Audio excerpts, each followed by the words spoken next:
Dans votre bouquin, 2 milliards de réenchanteurs, le prédicat de ce bouquin nous dit que sur 8 milliards, aujourd'hui, on est un peu plus, pour vous, il y a 2 milliards de réenchanteurs. Oui. Ils sont où? On en a quelques-uns peut-être dans la pièce ici, mais ils sont où ces 2 milliards? Alors, je vous raconte une histoire. Je suis en Chine. Bon. La première maison après la place Tiananmen, la première maison, c'est l'Académie des sciences sociales de la République socialiste de Chine. Et là, j'ai une amie qui m'invite et je vois tous les gens, pas en chinois, qui regardent sur les ordinateurs en anglais, etc. Bon. Elle me dit, oui, moi j'ai écrit le plan pour la science et la technologie de la Chine 2000-2010. Donc une petite connaissance de la science et de la technologie. Et elle me dit, in my opinion, dans mon opinion, il faut, pour la Chine et pour le monde, une technologie qui soit yin et yang. Vous savez, le yin et le yang chinois. Et elle dit, notre technologie est beaucoup trop yang. On n'est pas contre, mais il faut une approche beaucoup plus centrée sur la vie, avec un point noir dans le blanc et un point blanc dans le noir. C'est bon. Et ça, c'est Parti communiste chinois. Donc on se dit, tiens, il y a quand même des gens intelligents partout. Et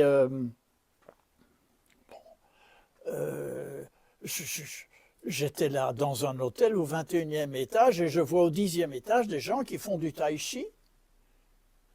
Parce que tous les employés de banque, avant d'aller travailler, font du tai chi pendant 20 minutes tous ensemble. Et ces gens-là découvrent petit à petit que derrière le tai chi, il y a juste 8000 ans de culture. Attends, nous étions dans les cavernes à ce moment-là. Et donc, une fois que les gens se sont réappropriés la fierté de leur culture, tu ne sais plus les manipuler. C'est fini. Et donc, chez les Chinois, ce n'est pas un phénomène religieux, c'est un phénomène plus culturel. Bon, tu as des gens qui se réenchantent au sein des religions, il y a des gens qui se réenchantent au sein de l'athéisme. C'est un phénomène qui est en même temps culturel, psychologique et spirituel. Tu parlais justement... Et puis il y a des évêques qui ne sont pas du tout spirituels et des athées qui sont très spirituels. Donc c'est tout ça qu'il faut voir, tout ça bouge, mais ça vient d'en bas.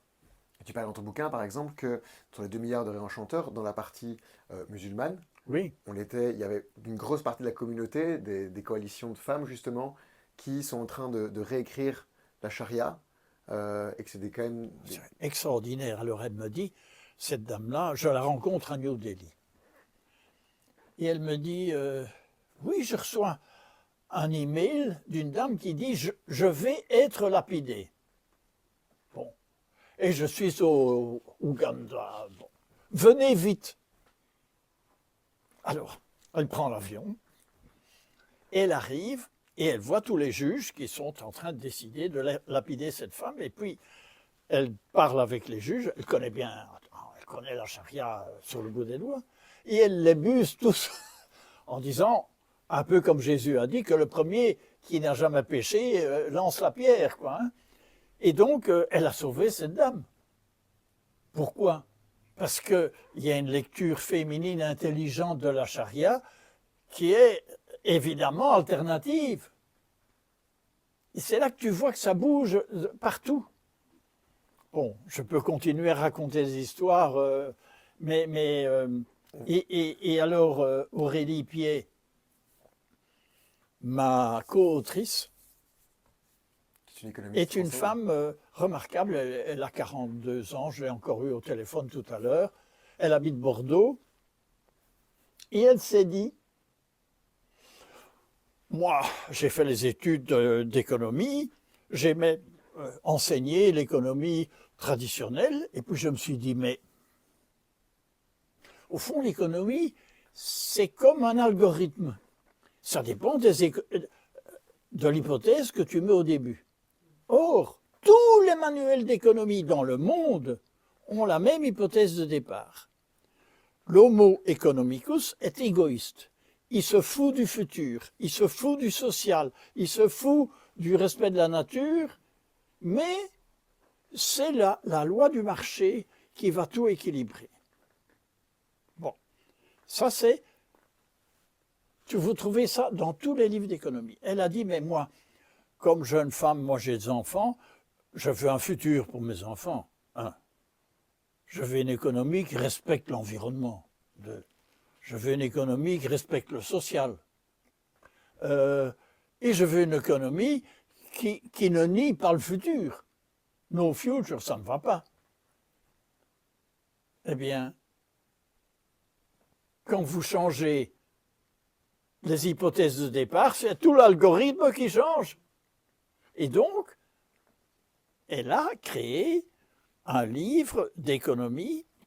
Alors, elle est interdite d'enseignement dans toutes les facultés d'économie de France. Et elle donne cours à Sciences Po. Et alors les types de Sciences Po, ils sont debout en disant « Enfin, quelqu'un qui parle de quelque chose d'intelligent. » On ne dit pas qu'on est d'accord avec vous, mais... Et maintenant, elle est invitée un peu partout dans le business parce que les gens se rendent compte qu'ils ne peuvent plus continuer avec le vieux système. Bon, c'est passionnant. Quand vous parlez de vieux système, ça me fait penser à ce que vous appelez les plaques tectoniques. Oui. C'est quoi les plaques tectoniques pour vous? Eh bien, écoutez,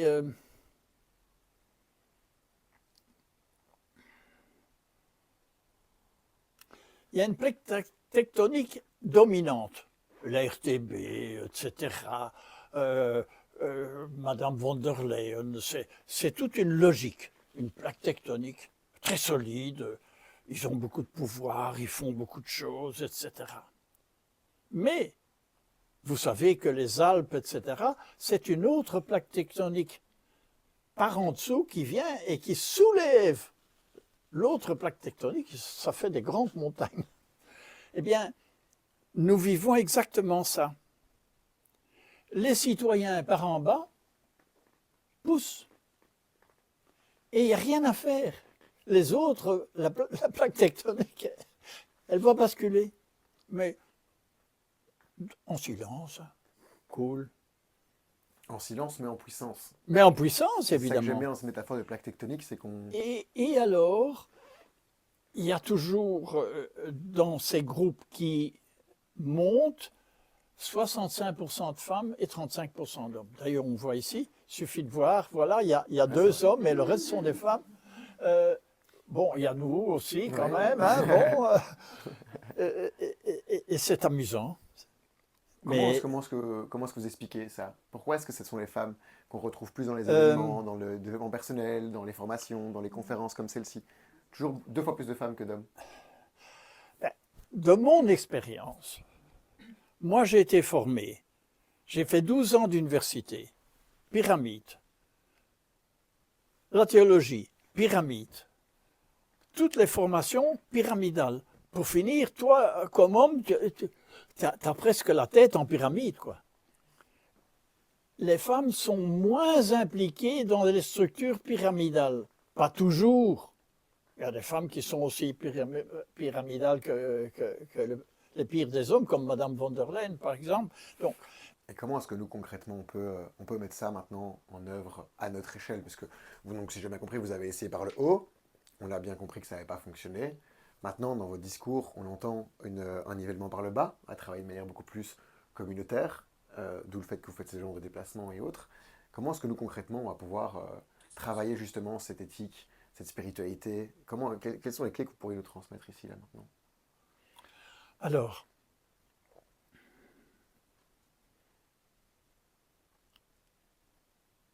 je crois que c'est Maître Eckhart qui dit « Tout ce qui se passe au niveau extérieur se passe aussi au niveau intérieur. » Donc, notre transformation personnelle, c'est pas inutile. Les défis de la transformation des cellules de mon corps, c'est le même défi que les transformations sociales, politiques, culturelles, économiques. Donc, tout ce que chacun fait est aussi un pas dans la plaque tectonique. Alors, je reviens à un certain Jésus, je crois que son message principal que la religion n'a pas compris, c'était la transfiguration. La transfiguration, il ouvre son manteau, il montre à trois de ses apôtres, regardez, chaque cellule de mon corps, il y en a des milliards, vibre autrement. Chaque cellule de mon corps est en train de envoyer de la lumière.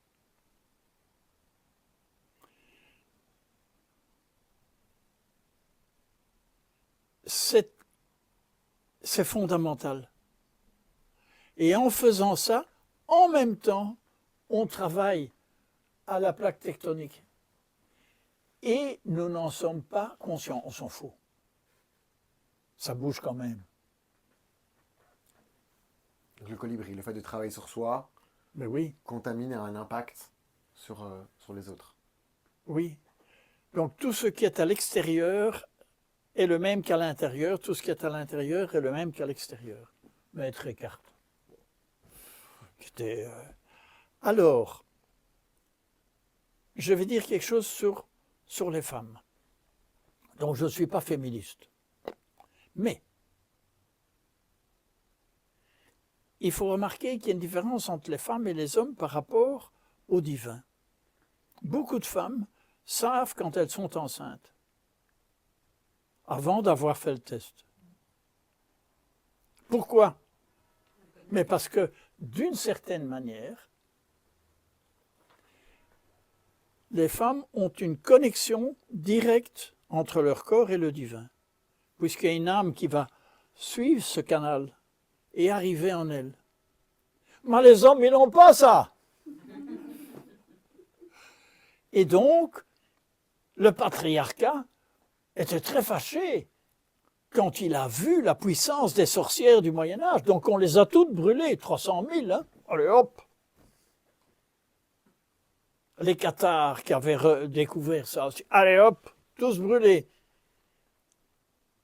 Et donc, il faut travailler avec ces choses, cette puissance du divin.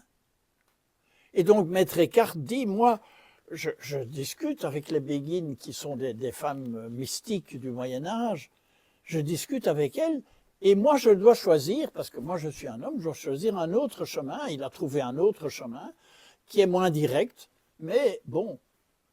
Et donc c'est très important que les femmes soient conscientes, c'est le contraire de ce qu'a dit le pape l'autre jour, enfin bon, laissons tomber, elles doivent être bien conscientes de la puissance qu'elles ont dans la transformation. Donc je ne suis pas féministe, je vous dis, mais il faut voir les choses comme elles sont. Vous parlez beaucoup de religion d'un côté avec Jésus, on parle de divin, et en même temps vous avez un discours très poussé sur la spiritualité. C'est quoi pour vous la différence ou si c'est la même chose? J'avais vu une très belle image. Vous avez une grande bouteille qui s'appelle Conscience. Et là-dedans, vous avez la spiritualité à l'intérieur de la bouteille. Et dans la bouteille, il y a une petite bouteille qui s'appelle les religions. Donc, on peut être spirituel en étant religieux, mais les religions ont, par exemple, la religion chrétienne a appauvri le message du grand maître qui était Jésus. Par exemple, en théologie protestante et catholique, il n'y a pas un mot sur la transfiguration. Mais comment est-ce possible? Il n'y a pas un mot. Chez les orthodoxes, a little bit, un petit peu. Bon, c'est les hésicastes, je ne vais pas commencer à vous faire un discours sur la théologie orthodoxe, mais c'est passionnant. Et donc, il y a moyen d'être spirituel sans être religieux, il y a moyen d'être religieux et de ne pas être spirituel. Il y a des chefs religieux qui ne sont pas spirituels. Ce sont des managers du religieux. Ce que je sens, c'est que ces puissances politiques qui dominent deviennent moins puissantes. Il semble que les énergies, même extraterrestres, qui leur donnaient la puissance, sont en crise ou sont partis, sont déjà partis. Alors il reste les petits humains, mais qui n'ont plus le backing très puissant. Et on revit un peu l'histoire de Goethe, hein, avec le type qui vendait son âme au diable. Notre grand Goethe avait déjà prévu ça. Eh bien, c'est un peu ça qu'on sent. L'énergie spirituelle qui est derrière eux s'affaiblit. C'est mon impression, mais j'en sais. Attends, vous allez me dire, mais Marc, tu te trompes, c'est possible. C'est possible. C'est possible. Pour ceux qui ne connaissent pas, c'est quoi la prospective? C'est aussi un petit peu ce que vous faites ici. On parle de choses, on parle des États-Unis, on parle d'extraterrestres. C'est quoi, là, pour permettre un peu aux gens de comprendre de manière plus large? Alors, j'ai changé. La prospective, c'est faire des scénarios sur le futur. Possibles, ils doivent être plausibles. Mais, j'ai un ami qui s'appelait Willis Harman, qui était le penseur de Silicon Valley il y a 35 ans. Il est mort en 98. Et il disait, it's much more than that. En faisant des scénarios positifs, on transforme le futur. Et Philippe Guimand dit la même chose. Parce qu'il dit, bon, je ne vais pas vous faire un cours de physique quantique, mais la physique quantique relativise l'espace et le temps. Et donc, Philippe Guimand parle de double causalité. Il y a la causalité du présent vers le futur, mais il y a aussi une causalité du futur vers le présent. Et donc, en faisant des scénarios positifs, on pousse vers un futur positif. Yeah. C'est ça la prospective. C'est intéressant parce qu'on voit d'ailleurs que, pour faire un parallèle avec l'IA, qu'avec l'IA aujourd'hui, quand elle fait des scénarios pour le futur, elle fait beaucoup de scénarios négatifs parce que la plupart des choses, des sources dont elle s'inspire, sont des créations de schémas narratifs négatifs sur l'impact que l'IA a eu sur l'humanité. Donc on construit nous-mêmes en fait sa pensée. Et peut-être qu'effectivement avoir plus d'optimisme et de pragmatisme dans le prospective pourrait être bénéfique. Vas-y, continue. Excuse-moi. Non, je dis c'est très positif justement. Et une autre manière d'expliquer tout ce que je viens de dire, c'est de dire au fond, il y a des conflits de narratifs. Il y a le narratif qui dit tout va mal, on va vers la guerre mondiale, la guerre nucléaire.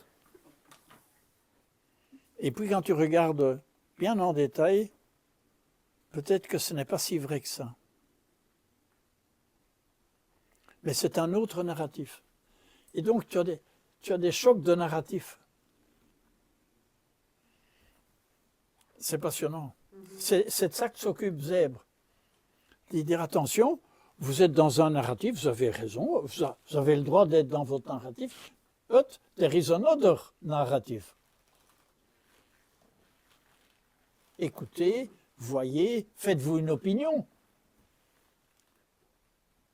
Et voici les sources pour un narratif, et voici les sources pour un autre. Make your opinion. C'est ça qui manque. C'est quoi votre... Donc ici, le projet s'appelle Wakanda Rituel d'âme. On a tous nos petits rituels d'âme. Moi, je voulais un petit peu creuser avec vous.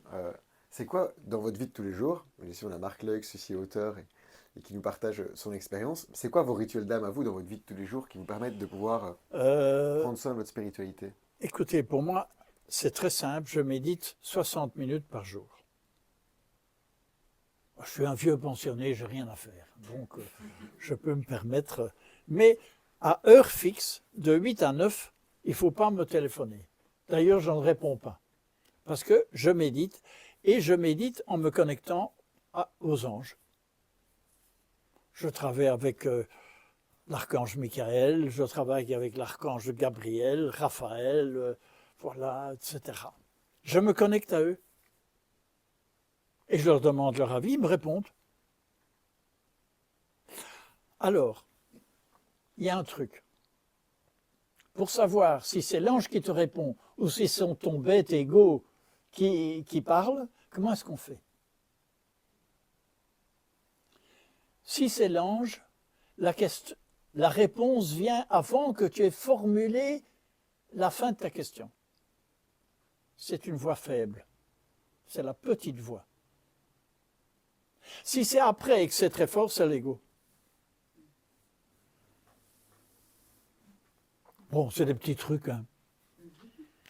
Ce sont une méditation par jour. Coucher dans le jardin ou pas encore? Ou c'est fini ça? Non, non, dans mon fauteuil. Dans le fauteuil. Bien au chaud. Je ne sais pas me mettre, parce que mes genoux ne sont pas assez, je ne sais pas me mettre, tu sais, comme les types en bonne position. Moi, je me mets dans mon fauteuil. Chacun son. Et donc, je crois. Alors, la deuxième chose qui est très importante, et je reçois souvent ce message-là, surtout, n'imagine pas comment tu es en train de te transformer. Parce que tu bloques tout. Parce que tu restes dans le mental. Or, ce que nous essayons de te faire vivre, c'est quelque chose de totalement nouveau.